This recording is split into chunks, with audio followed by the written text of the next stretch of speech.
Welcome back to my page. Yeah, you know, let's talk about something real quick. Yeah, let's talk about something personal.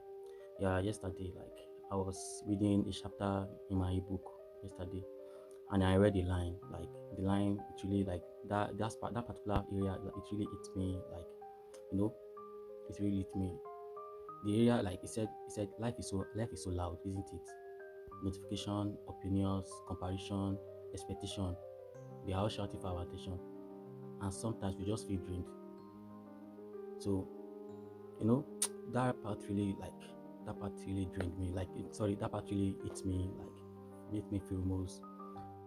One thing I realized while writing the inner work, yeah, the inner work is this is never left. Yeah, this is never left. We are the one that just stop visiting it. Yeah, because instead of taking a walk, like instead of calming your mind, going and doing meditation, like you are like strolling, comparing, something like that. So this is never left. You just stop visiting it. Like if you are overthinking a lot, yeah, if you feel down, like something like that, like take a walk, leave your phone behind. Don't play, don't play music, don't play music. Just notice the trees, yeah, the quiet movement, and it's not laziness. Yeah, it's not laziness to slow down. It's not laziness to slow down. It's just healing. You are healing. The world is not rushing. We are the one rushing. Yeah, the world is here. The world is here. We leave it behind. So we are the one rushing.